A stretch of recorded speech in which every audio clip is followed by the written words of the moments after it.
I'll be honest, I'm by no means a seasoned veteran of the Metroid series. Like most players, I love using Samus in Super Smash Bros., remember playing Super Metroid as a kid, and dabbled in a couple of other titles here and there, but that's where my knowledge ends. So, any of you Metroid gods out there, as I know there are a few, feel free to add in anything I missed or make any corrections. That being said, when I do play a Metroid game, I always enjoy it and did my best to do justice to this entry in Metroid Dread. I should mention as well that this video is for the most part based on the recently released Boss Rush mode. On a side note, I'm still hoping to get the Salt and Sanctuary rankings out before Salt and Sacrifice releases on Wednesday, as I finished my playthrough and loved it, so keep an eye out for that. Also, I'm going to continue streaming my Rune Level 1 attempt of Elden Ring tomorrow, so if you want to cheer me on or have a good laugh at my struggle, I'll see you then, but for now, enjoy the rankings. Artaria and Ferenia Central Units. I found it a little bit odd that these were included as standalone bosses, as during a full playthrough they act as a minigame to obtain the temporary usage of the Omega Cannon to destroy a corresponding enemy. They seem to be derivative of Mother Brain, a recurring antagonist in the Metroid series. I found a bit of theorizing conjecturing that the central units are not organic creatures, as upon returning to the rooms after X parasites have been released in Elan, there is no new activity, which is curious considering the weapon system available from a takeover of the units. The combat is secondary here in a boss intended to progress the narrative in the story-based encounter. Golzuna! The name perhaps is a pun on Yokozuna, no, not the 90s wrestler, but the highest rank in sumo, but not being a Japanese speaker, I definitely can't confirm this. Golzuna is obviously a mutation of the smaller crustacean enemies known as Musby in reaction to an X-parasite or parasites perhaps. Probably the weakest entry of the main bosses, as the combat consists simply of sliding underneath this monster when he goes for his big melee attack. The dots he casts in the arena were a clever idea, which would have been interesting had it been expanded, as they are easily avoidable by jumping back to the empty side of Golzuna. A touch more complexity in the patterns would have increased this fight's enjoyment. Robot Chozo Soldier. An action-packed encounter on first meeting, especially if you're more casual to the Metroid series, his uniqueness wears off after encountering a number of versions of him throughout Planet ZDR. I'd be curious to know how often Metroid veterans went for parries, as with Souls games they are awesome to pull off, but I found them fairly unreliable for my own skill level. Although he is a boss that provides many opportunities to practice the timing given a couple of telegraphed attacks. Interestingly, they can be seen being assembled in the background of the Emi Zone in Caterus, and were most likely created under Ravenbeak as replacements for organic Chozo soldiers due to their immunity from the X-pandemic. The encounter presents a nice opportunity for newer players to practice a mixture of combat and platforming. Corpus. Originally a wild creature native to Gaveron where it was hunted by Chozo soldiers of the Maquin tribe, its name Corpus is most likely derived from Scorpius, the Latin word obviously for scorpion. The phase transitions are clever and well executed, as it's implied that Corpus ate the Phantom Cloak from the Chozo statue located in its room.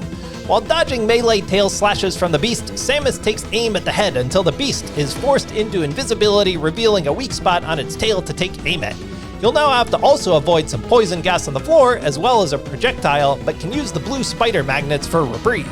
You could eventually slide under and parry the monster into a neat cinematic ending. I don't know if Metroid fans use the term lore, but as the boss experiment number Z57 has essentially the same face as Corpus, it's thought that the character Quiet Robe created experiment number Z57 by harnessing Corpus's DNA. A nice early game encounter, especially for casual players like myself.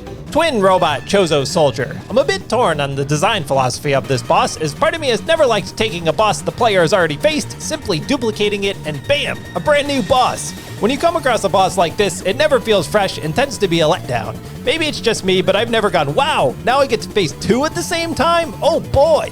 But to argue the opposite side, the fight is inherently more challenging and interesting when you are accounting for two enemies rather than one, especially when the solo versions of the enemy end up repeating a number of times. As well, the developers might have thought that introducing the twin version of the fight without having the player fight a solo version first would be a bit harsh.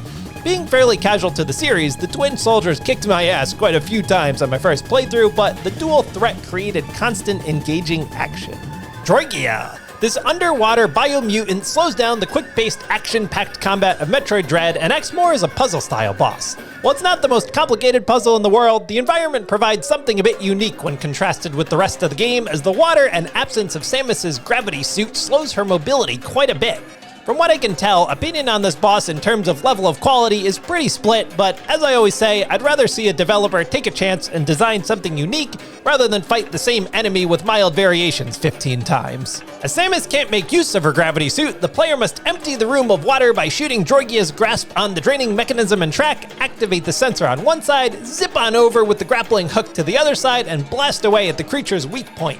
A pretty clever design and nice mix-up in slowing down the pace of combat. Escau, another boss who is the result of an X-parasite mutation, this time with the common bug enemies known as Quetzoas. This is very technical, but from what I've been told, the X-parasite bosses aren't simply infected, but rather use mimicry instead of possession. Escau and the weaker Quetshockers are fusions of two creatures and not a single species that occurs naturally. Thank you to user Nick_Claus in the Metroid subreddit for that explanation.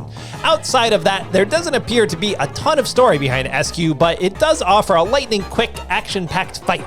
An interesting thing I've noticed lately while playing 2D games is avoiding attacks is almost as much or more about positioning of your character throughout the fight rather than reflexively dodging attacks. I'm curious to see how holding this in mind carries over when going back to 3D games.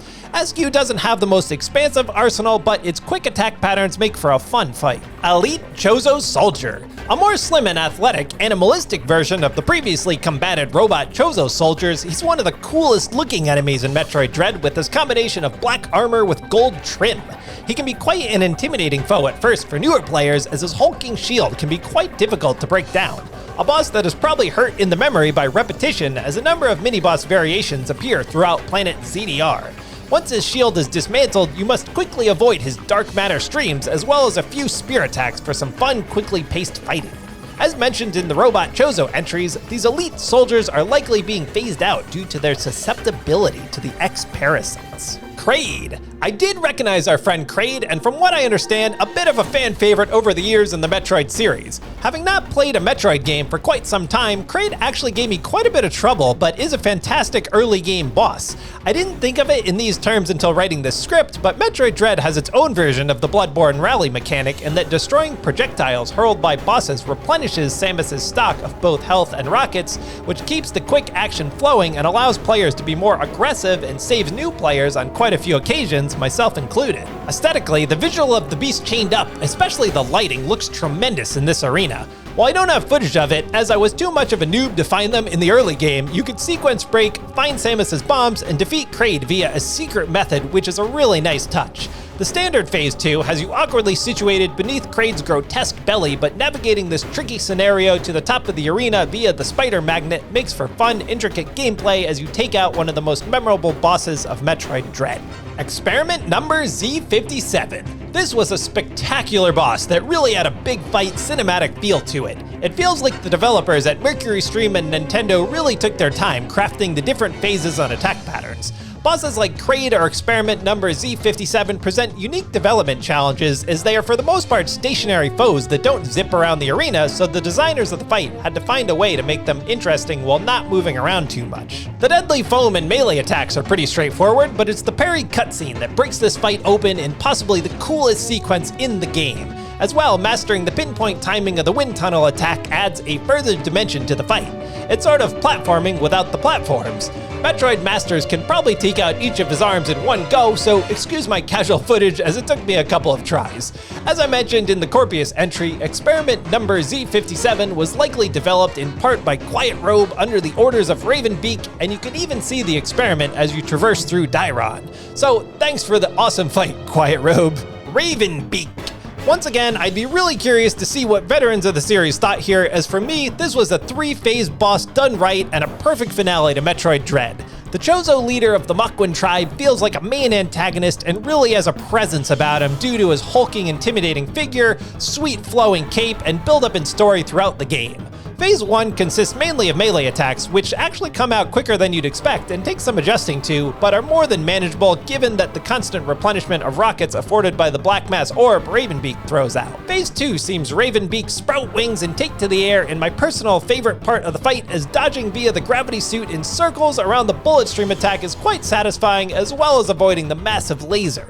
And a nice finish, Phase 3 is essentially an escalated version of Phase 1 and possibly the hardest part of the game, as the sheer amount of danger in the arena and the fractional windows to avoid such precariousness is extremely difficult, but this challenge makes victory all the more satisfying. Being more casual to the series, I'm gonna read this direct from the Metroid fandom page as to not tamper with the details, so check out their excellent pages. As they say, Ravenbeak's massacre of the Thoha tribe made him indirectly responsible for all of the events of the series, starting with Metroid and Metroid Zero Mission, exempting Metroid Prime hunters, as the massacre resulted in the prolonged survival of the X-Parasites and Metroid, which eventually became the target of the space pirates among other organizations and antagonists, and thus forming the basis of conflict for the entire series.